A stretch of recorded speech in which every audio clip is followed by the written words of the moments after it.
इन ज़िमनी इंतखाबात में हुकूमती पार्टियों ने कमोबेश सारी नशिस्तों पर कामयाबी हासिल की है। इन नशिस्तों में फैसलाबाद का हल्का NA 104 भी शामिल है, जहां से साबिक अपोजिशन लीडर राजा रियाज के बेटे राजा दानियाल ने कामयाबी हासिल की और अब वो मेंबर कौमी असेंबली बन गए हैं। आज हमारे साथ स्टूडियोज में राजा रियाज साहब मौजूद हैं। आइए इनसे बात करते हैं। अस्सलाम वालेकुम राजा साहब, और आपको बहुत बहुत मुबारक हो। हेलो,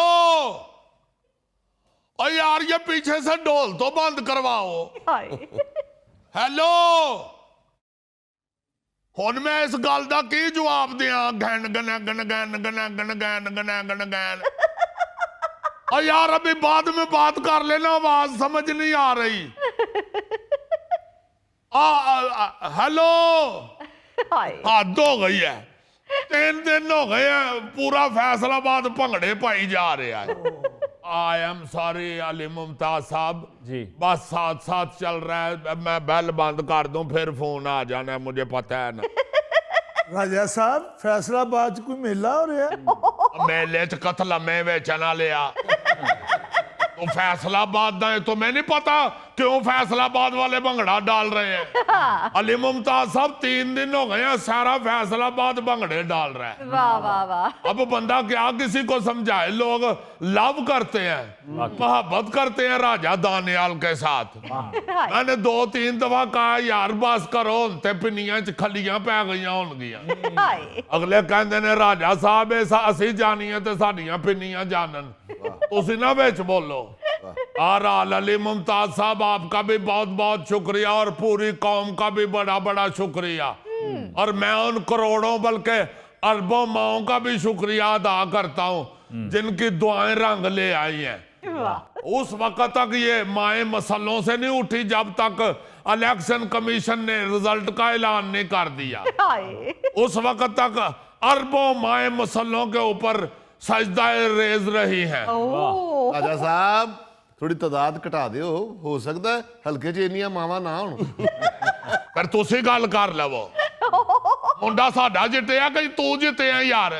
जी असि भी तुहाडे भरा ही हैं, कोई गल। आहो ठीक है गौरी साहब, आप भाई हैं, मगर आप ये तो देखें कि हुआ क्या है। क्या हुआ? इस तरह की इलेक्शन में हमारी लीड हुई है कि पूरा पाकिस्तान बदनता अंगुश्त रह गया है। और राजा साहब अंगुश्त बदनदा। फिर तुसी गल कर लवो। बड़ा ताड़ा उर्दू दी तोएं का मुंह है, और तुसी ओदी उर्दू सही कराओगे जिन्हों ने एडी वड्डी लीड लई है।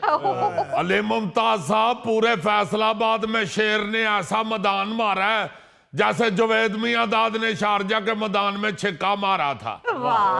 हमने भी मुखालफिन के छक्के छुड़ा दिए, और राजा दानियाल ने बड़ी भारी अक्सरियत के साथ मैदान मार लिया है।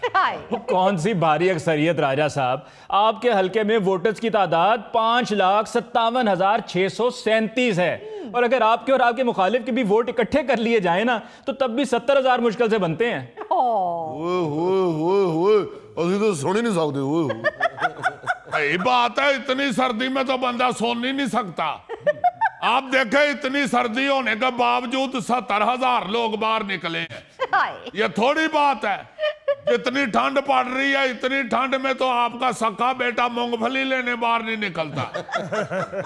हालांकि मूंगफली वाली रेडी के ऊपर अंगीठी भी जल रही होती है, ऊपर कोलों वाला कुजा भी पड़ा होता है। और राजा साहब फैसलाबाद में ही हल्का 96 में तकरीबन 1.5 लाख वोट पड़ा है। आहो ते उस हल्के च सर्दी घट हुंदी है ना। राजा साहब तुसी अपने हल्के च ना देसी आंडे बेचने वाले मुंडे छड़ो। सही बात है, सर्दी का कोई बंदोबस्त होना चाहिए। राजा साहब पिछले इलेक्शन भी सर्दियों में हुए थे, फरवरी 2024 में, और तब आपके बेटे ने वहां से 95,000 वोट लिए थे और वहां से जीते थे हामिद रजा साहब 1.25 लाख वोट लेके, और दोनों के वोटों को तब इकट्ठा करें तो तकरीबन 2.5 लाख वोट बनता है। आहो तो पिछली दफा स्वेटर कितने सस्ते थे। ये भी तो देखें महंगाई कितनी हो गई है, जितने महंगे स्वेटर हैं कौन बेचारा गरीब आदमी स्वेटर खरीद सकता है? तो आपका मतलब है कि इस हुकूमत ने महंगाई कर दी है? यार इस हुकूमत ने किस लिए महंगाई की है? हुकूमत कर रही है या स्वेटर बेच रही है? ये तो जो स्वेटर बेचते हैं ये उनकी जियादती है। रेडी वाले उन्होंने महंगाई कर दी है। आप देखे अल्लाह ताला के फजलो करम से हम गरीब आदमी के साथ ज्यादती नहीं करते। हमने हमेशा गरीब की बात की है, उसके साथ हमदर्दी की है। इसीलिए तो इतनी सर्दी पड़ने के बावजूद इतने लोग हजारों की तादाद में बाहर आ गए हैं। मिसाल तो गलत है, लेकिन इससे ज्यादा फिट मिसाल गौरी साहब मेरे जहन में कोई आ नहीं रही। अच्छा जी, राजा दानियाल को वोट देने के लिए लोग इस तरह बाहर निकले हैं जैसे जल्जला आते ही कलमा पढ़ते हुए घरों से बाहर निकलते हैं। या अल्लाह खैर करी। और राजा साहब मिसाल बदल लो वो। अल्लाह बदल लेते हैं। लोग ऐसे बाहर निकले हैं जैसे जवान लड़का 4-5 देसी अंडे खा ले तो उसके मुंह पे दाने निकलते हैं। और राजा साहब गल तो फिर वही हो गई, खुदा दा ना जे कोई नरम मिसाल दियो। चलो यार, इस तरह वोट निकले हैं जैसे अंग्रेज के मुंह से फार अंग्रेजी निकलती है।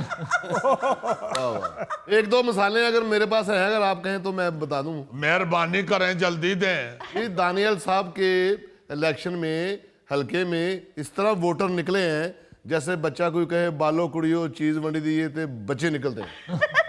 बहुत अच्छे, ये भी मिसाल फिट है। चलें ये वाली लगा लेना, बाकी काट देना। राजा साहब क्यों भड़के मार रहे हैं? हम सब जानते हैं कि ज़िमनी इंतखाबात में ज्यादातर वही पार्टी जीतती है जो हुकूमत में होती है। हाँ जी, ठीक है, मगर आप यह देखे कि राजा दानियाल ने साबित किया है कि शेरां दे पुत्र भी शेर ही हुंदे ने। ओ बोड़ दी थां ते बोड़ ही उगदा है। वाह, ਇਹਦੇ ਚ ਵੀ ਕੋਈ ਇੱਕ ਦੋ ਮਿਸਾਲਾਂ ਦੱਸੋ। राजा साहब मिसाल की दईए सी, ਤੁਹਾਡੇ ਮੁਖਾਲਫਿਨ ਤੇ ਕਹਿ ਰਹੇ ਨੇ ਕਿ ਦਾਨੀयल साहब ਹਾਦਸਾਤੀ ਐਮਐਨਏ ਹੋ ਗਏ ਨੇ। ਆ ਸਾਥੀ ਐਮਐਨਏ ਕਿਆ मतलब? ਸਾਡੇ ਹਲਕੇ ਚ ਕਿਹੜਾ ਇਲੈਕਸ਼ਨ ਵਾਲੇ ਦਿਨ ਮਸਦੇ ਚ ਵੈਗਨ ਵੱਜੀ ਹੈ ਤੇ ਉਹ ਐਮਐਨਏ ਹੋ ਗਿਆ। बात वो करें जो करने वाली है। अल्लाह के फजल से वोट लेके एमएनए हुआ है, ऐसे नहीं हुआ। मुखालफिन को तो अली मुमताज साहब आप मुंह छुपाने को जगह नहीं मिल रही। हाय, तो राजा दानियाल की संदूकड़ी में से इतने वोट निकले हैं, इतने वोट निकले हैं कि जो वोट गिनने वाले थे उन्होंने कहा यार गिनो ना तोल लवो। आपको पता है अनाउंसमेंट क्या हुई थी? राजा दानियाल 2.5 मन वोट से लीड ले गए। ਰਾਜਾ ਸਾਹਿਬ ਇੰਨੀ ਖੁਸ਼ੀ ਵਾਲੀ ਗੱਲ ਕੋਈ ਨਹੀਂ, ਮਗਰ ਤੁਸੀਂ ਵਾਲਾ ਦੋ ਤੁਹਾਡੀ ਇੰਨੀ ਬਣਦੀ। ओ यार, मेरे तो उस दिन से भंगड़े ही नहीं रोक रहे। यकीन माने अली मुमताज साहब, हालांकि मुझे डॉक्टर ने तली हुई चीजें और भंगड़े सख्ती से मना किए हुए, लेकिन खुशी इतनी वड्डी है कि सारियां गल्लां पीछे रह गई हैं। हाय, राजा दानियाल के कामयाब होते ही डिप्टी वजीर आजम इसहाक डार साहब ने मुलाकात के लिए एमएनए साहब को इस्लामाबाद बुला लिया था।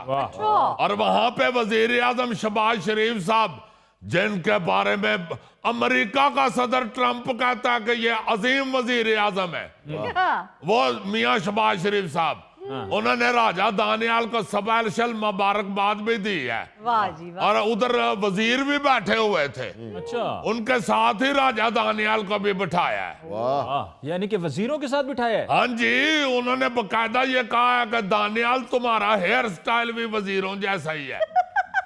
और फिर उन्होंने अपने साथ खड़े करके तो तस्वीर भी बनवाई है। हाय, और वो बड़ी देर तक राजा दानियाल से पूछते भी रहे हैं कि राजा साहब आपका इंटरेस्ट कौन सी वजारत के साथ ज्यादा है? जिस तरह बच्चा जब CSS का इम्तिहान पास कर लेता है तो उससे पूछते हैं ना कि आपका इंटरेस्ट एडमिनिस्ट्रेशन की तरफ है या पुलिस की तरफ है या कस्टम की तरफ है। हाय, इसी तरह उन्होंने राजा दानियाल से भी पूछा है कि तुम्हारा इंटरेस्ट कौन सी